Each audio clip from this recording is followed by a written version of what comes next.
G'day and welcome back to my workbench. Now this is where I got to last time in the St Louis. I had completed all the little cannon port flaps. They are all on there, okay? And that's pretty well the last of the construction, sort of the hull, except for the channel boards. And look how awful Airfix part is, right? It's absolutely god awful. Look at that flash. I'd even had to cut a hole in that flash just to get it to sit over the cannon there. So that is just horrible. And you know, you can clean it up. You know, flash does kind of click off and you can do all that, but still it's a bit of a horrible plastic part. Now my Bounty, what I did was I did clean up all of this because they're a lot smaller, a lot fiddlier, and then I just simply ran the line for the shroud off the top of the plastic Deadeye. But for this video I'm going one step further. I want to make this. Yeah. So all I've kept from that part is this channel here, the channel board, but I have rigged Deadeyes and I have put cordage in there. So what have I used? I've used some 4mm, they're tiny little wood Deadeyes, and I've used some cordage here. This is actually MA cordage, it's really good stuff. And that's it. Putting that together, you end up with something that's far superior and much more interesting, and it's really not that hard to do. I'll show you all the tips and tricks of how to put that together very easily and get them all nice and even, because that is the thing, in this video. So does that sound interesting? I hope so. Okay, let's get on with it. Roll the music.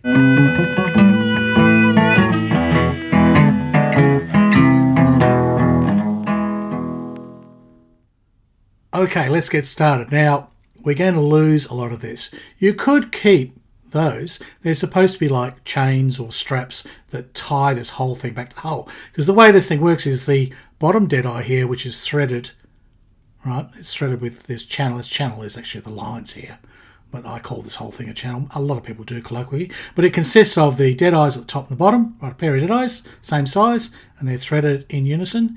And then the bottom Deadeye actually comes through with a wire usually, and a little hook and then a chain. But at this scale, because you can see that's the size of my thumb, right, it's really hard to do all that detail. So what Airfix has done, and most other manufacturers, they just put a little bit of sprue there that goes down. Now that's okay, you can keep that if you like. They're very fragile and they usually break off. That's not too flashy, so you know, but I'm going to remove that as well because I've got a better idea there. So I'm not going to use any of this, I'm not going to use that. Literally, I'm going to chop this down to just the board.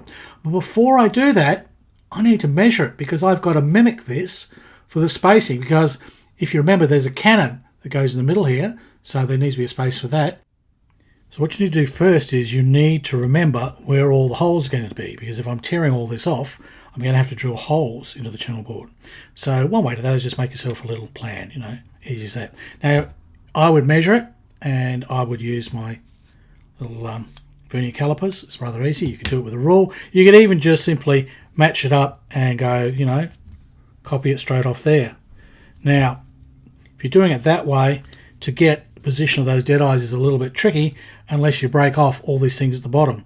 Because these things at the bottom, remember, they go on angles. So you can't go and put that on there and go, there's my positions. They won't be right because they're splayed out. So I would need to first break off all of those. So let's do a nice clean job, and I'll just cut those all away.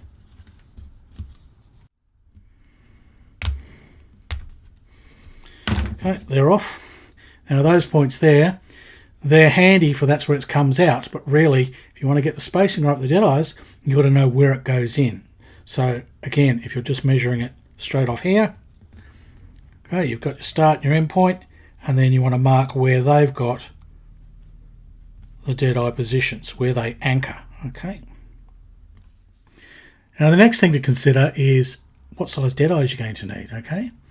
And the thing is, they're going to look a little wider once they've got some cordage wrapped around them, and also the ones in the kits usually are sort of very inaccurate. So I measured these to about 3.5. Okay. They're at about 3.5 mils. They sometimes go down.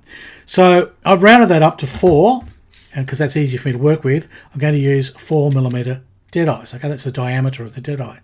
So that's the size that's not too bad to work with. Any smaller than that starts to get really hard. I mean, mostly in the big wood ships, you're working with, you know, 6, 7, 8, 9, 10 millimeter Deadeyes.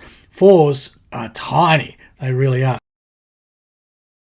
So, all right, we know they've got to be 4 apart. So therefore, we might just need to check our spacing. Is it going to work? Or we're going to have to go for something smaller, which is going to be quite tricky. So if I measure from here to here, right, those 4 are there. And if I'm using 4 millimeter Deadeyes, then I'll actually need the spacing between them. And for 4 of them, I'll need 12 millimeters. Okay, so you've got 4 millimeters space, 4 millimeters space, 4 millimeters space. You with me? Because there would be, the Deadeye is going to be 2 millimeters out that way, 2 millimeters out that way. So if you like, we could go for the full width. Right, so that would be the size of the Deadeye, size of the Deadeye, Deadeye, Deadeye. All right. But it's easier to say, if you've got 4 things, the spaces between them are the 3. Okay, so 4 things, you need 3 spaces.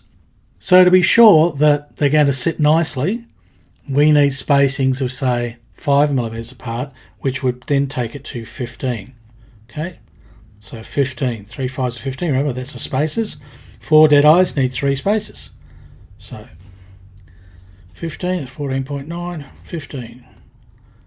Again, it's really a lot easier if you've got one of these. So at 15, we've got a little bit of wriggle room because there was plenty of room there. That's a cannon, right? Cannon's going in there.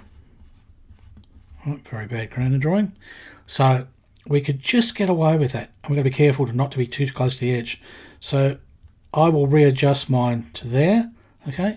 And then I'll need 5 millimeter spacings between them. If the math is too much for you, just measure it off what the kit provides and go for the exact same Deadeye size. But I'll tell you, smaller than 4 is really hard to work with. Whereas the ones I've done, which are 4 millimeter, right, they look fine. They really do look okay. They look the part. There's nothing wrong with those. Okay. And it's all about how this is going to look. So you're looking for aesthetics.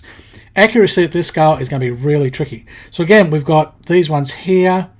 So they are 15. Look at that. Those ones were 15, which is lovely. So again, you've got another 4 Deadeyes, 3 apart, or 3 spaces. So again, we should be able to go, yep, that's 5, 5, 5. So they're not too bad, actually. Not too bad that I can go just a little bit across there. So there, there, there, there. There we go. So that is our 1, 2, 3, 4, 5, 6, 7, 8, because there's 8 shroud lines here, okay? And if you don't know what we're talking about here with the shroud lines, is the shroud lines are what the rat lines sit on, okay? The horizontal lines are the rat lines. And so there is where this is how it all goes together, okay?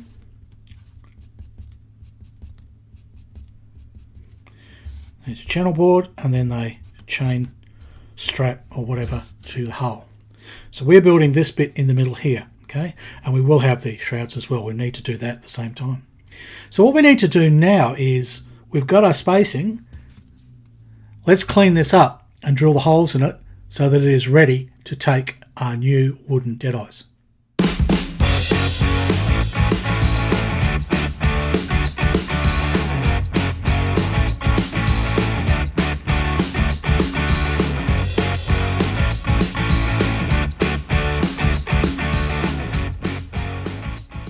Now I have the part all cleaned up, it's time to transfer those measurements across, and I've going to sharpen my pencil here and make sure that I get them nice and spot on. Okay, so that's why we needed those bits, because you're going to forget that if you don't. You also need to work out how far from the edge the holes need to be. Now they're not halfway across the board. In fact, if you divide it into thirds, it's the furthest third. Yeah, so they sit there. So a nice straight line. Now, each of those holes you need to score and mark so that you can drill in. All right, I'm ready now to drill my holes. Now, how big have they got to be? Well, they've got to be big enough for whatever wire or cordage you're putting through, okay? Now, this is going to be the shroud line. How thick does the shroud line need to be? Well, it works out this way. If you measure the base of the mast, okay, and that measurement is, say, 7 millimeters in diameter, 1/6 of that, all right, 1/6 of that will be the width for a main stay, the really big thick stay that holds, you know, they're the forward stays. So that'll be just over 1 millimeter, about, you know, maybe 1.3 millimeters. So that's quite a thick cord. Now your shrouds are always half that. So they'll be 0.65, we'll call it 0.7. So I've gone with a 0.7 drill bit, okay? And that's going to make that hole correct. Now my cordage is also 0.7, or it might even be just a touch under actually, which is going to make it a bit easier to thread. But it's about 0.7. So that's the thing, that's how you work it out. I'll put a table or a link to a table at the end of this video that actually shows you how to calculate out all the widths for all your lines, because they can be calculated out. At least this was the standard for the British ships, but I don't think seafaring changes much between the nations. Basically, the thickness of your rope is dependent on how big your mast is, and therefore how much weight it's got to hold and all the rest of it. So these things were known, they were very well known. All right, so with my 0.7mm drill bit in my little pin vise, I've made that starter hole. I'm only going to drill straight up and down, okay? I'm not going to try and do the rake angle of the shrouds at this point. I found there was little advantage doing that, and this is so thin anyway, it doesn't really make that much difference. And trying to work out the angles, doing them now is really tricky, because they're very shallow angles. It's just too hard. That's what I'm saying. Keep it simple. Okay, so that's that one drilled out. You can make it you can worry it just a little bit bigger, but that should be big enough that we can put through our thread. So here's our cordage, okay, and with a bit of, usually I put a bit of glue on the thing at the end. Look at that, didn't even have to. All right, so that's going to work. That cordage is going to go through there. So that will form a shroud, and it's also going to form a tie at the bottom here, which is, I say, normally chain or a metal strap or something. But at this scale for what we're doing, it's going to be all one thing to make it easy. Now we need to start making the shrouds, and we need to start rigging our Deadeyes. Here's one I made before. So that is Deadeye. That's actually a 4.5mm Deadeye, which will go in the middle of the ship. The midship ones are slightly bigger. So I'd already measured those, so I've got 4.5. I decided to do the ones at the front 4, and then at the rear, the stern, I've got 3s, and I've got, well actually these are 3.7s, I wrote 4 on there, but they actually measure out to 3.7. So I'll probably use the 3.7 for the stern mast, right, the mizzen mast, and then all these 3s will be for Deadeyes going up into the ship, because there needs to be Deadeyes for the crow's nest as well. There's not many of them, and the beauty is it's a lot easier to work with them, because, so when you're working up in the ship with the crow's nest, there's lots of room to get your fingers in, right? So have a look at the peck, that's the crow's nest, all right?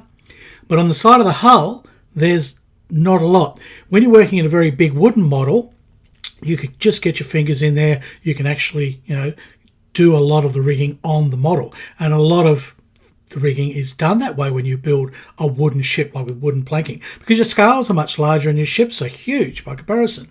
But this is a 1/44 scale, probably smaller, Airfix kit. Even though it's a reasonable sized ship, things are tiny. So the methods that you would use to rig Deadeyes on a wood model don't quite work. Well, they don't work with my fat fingers. Let's put it that way, okay?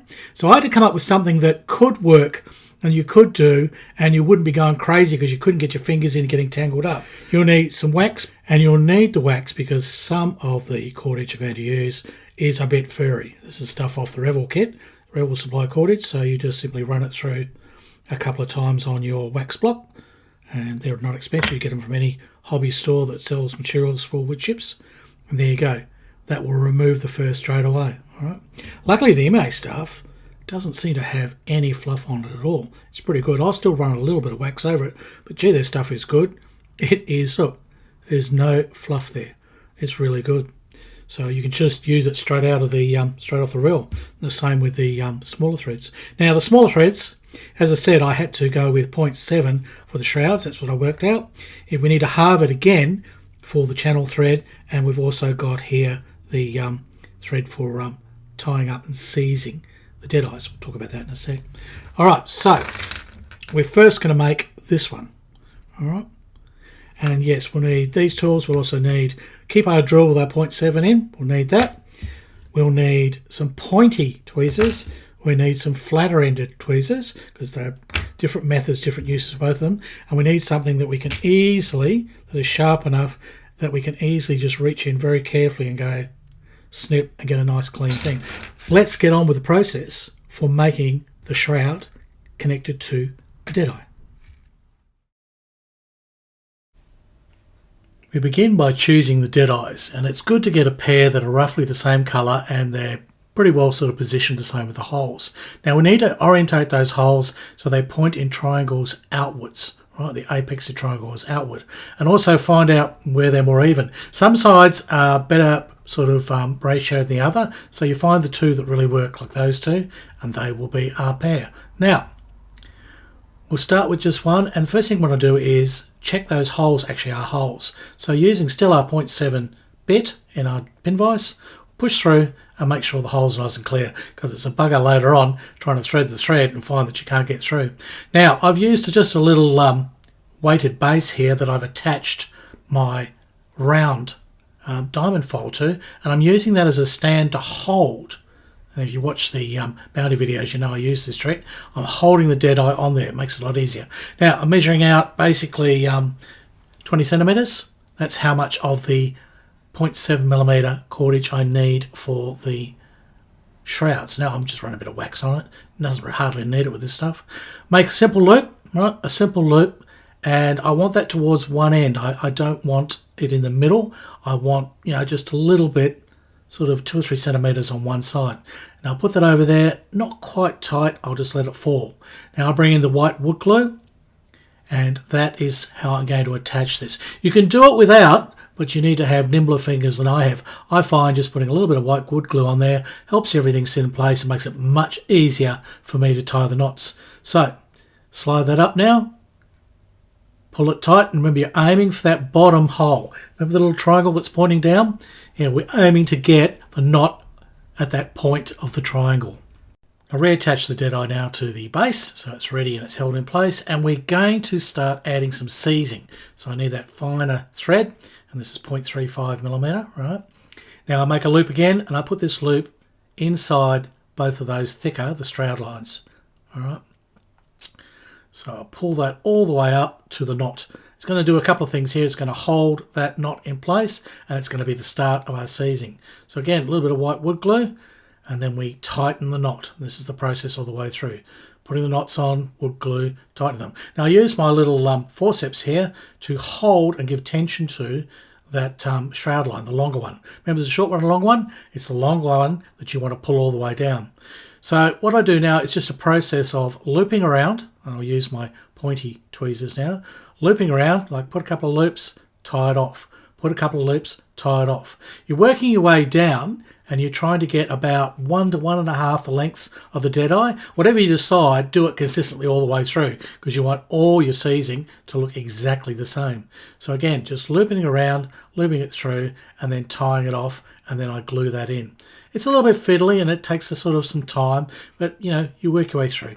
It doesn't have to be perfect. A lot of people think that this is wound absolutely perfect. It's not. On the real ones, they have a couple of knots, a couple of winds and a knot right at the Deadeye, one in sort of the middle of the seizing, and then another space and one at the end of the seizing. So it really is quite irregular. So don't worry about this having to be too perfect. Just wind it on and tie it off or smooth it off later. Leave that for a little while to dry, and then we'll bring in our little trimmers and we'll cut that. Don't cut the shorter version of the shroud too close. There actually is supposed to be a little bit that flops out. So there we go, there it is, and you can squeeze it up. It's not perfect, but it does the job. Coming up in the next episode, I will show you how to use my special tool, which allows you to space and tension those Deadeyes to do the channels. And I'll show you how all that goes on, and I finally fix the shrouds into place. So the whole thing starts to look just like this. Yep. So I hope you stay around and look forward to that one. If you have enjoyed the video, please hit the like, comment, but just be respectful. Hit the subscription button so that you can basically see videos are coming up. And look, if you really want to help me out, super thanks. Super thanks is always good. But that's about all I've got to say. So I'll leave you there, and I'll see you next time. It's goodbye from Australia, and it's hooroo from Harry Denny.